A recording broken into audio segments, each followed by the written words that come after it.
If you want to learn how to make these delicious Snickerdoodle cookies that are soft and chewy with this like crispy exterior, they are so delicious. It has this really nice hint of cinnamon, and these cookies are just gonna be your favorite Snickerdoodle cookies, I promise. We used to bake these in the bakeries and people loved these cookies. I'm sure you guys will love them too. They're so soft, and I think that's really what makes a Snickerdoodle a great cookie. So let's get started. We're gonna get started making our cinnamon sugar. Grab a small bowl and place your granulated sugar and cinnamon, and you are just gonna give this a stir until everything is combined and you don't see any big pieces of cinnamon. So let's move on with our dry ingredients. So for our dry ingredients, we're gonna get a bowl and place our all-purpose flour. We're going to add our salt, our cream of tartar, and our baking soda, and we're going to give this a really good whisk until everything is fully combined, and we're going to set this to the side and we are going to get started putting this cookie dough together. So in a bowl, grab your room temperature butter, and you are going to add your granulated sugar and your light brown sugar. And really this light brown sugar really adds moisture to the cookie, and it also gives it a nice little chewy texture to it. So I'm going to start my handheld mixer, but you can use a stand mixer if you want to. It's really up to you. And we are going to beat this for about 5 minutes until it's really light and fluffy. It's going to be easier if you guys use a stand mixer because you could walk away from it, which is nice because you don't have to sit there with the handheld and, you know, do what I'm doing forever. But I'm speeding this process up so that it's easier for guys. So I'm going to beat this up until it's light and fluffy. And really all of this air that you're working into the butter and sugar is what really gives it that texture. So if you undercream your butter and sugar, it's gonna feel like the cookie didn't stretch enough, and that's because you undercream the butter and sugar. So really take your time and do this correctly. And if you over mix this, then your cookie's gonna like spread out, which it's gonna be really hard to over mix. But it is possible.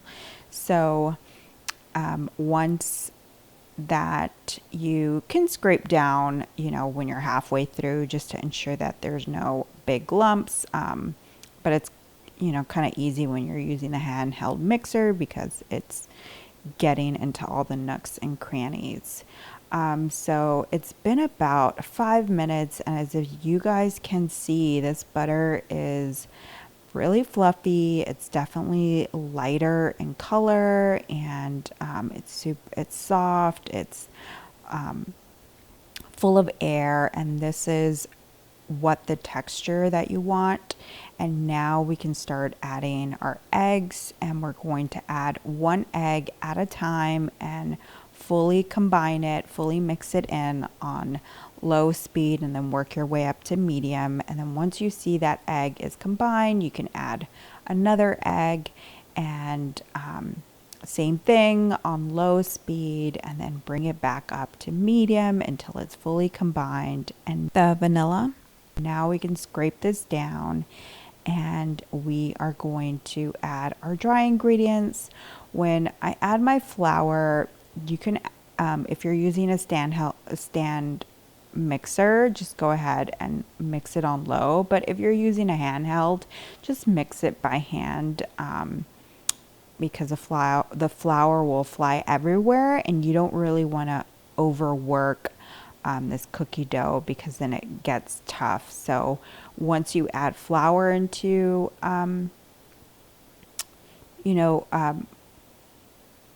your cookie mix, you want to work it as little as possible. So I'm just kind of incorporating it using a rubber spatula until everything is combined. And now I'm just going to let my cookie dough kind of hang out in the refrigerator for about 20 to 30 minutes. I kind of want it to get a little bit hard so I can scoop it and roll it, and it's easier that way. So let's put this in the refrigerator. So my cookie dough has cooled for about 20 minutes. I should have let it go longer, but I was crunched in time. So I am scooping this up and I'm just kind of rolling it in the sugar and rolling it out as best as I can. And I'm just going to place this on baking sheets, and you don't have to bake all of the cookies. You can scoop them up without rolling them in sugar, just the cookie dough alone, and freeze the cookie dough, and then you can save the cinnamon sugar.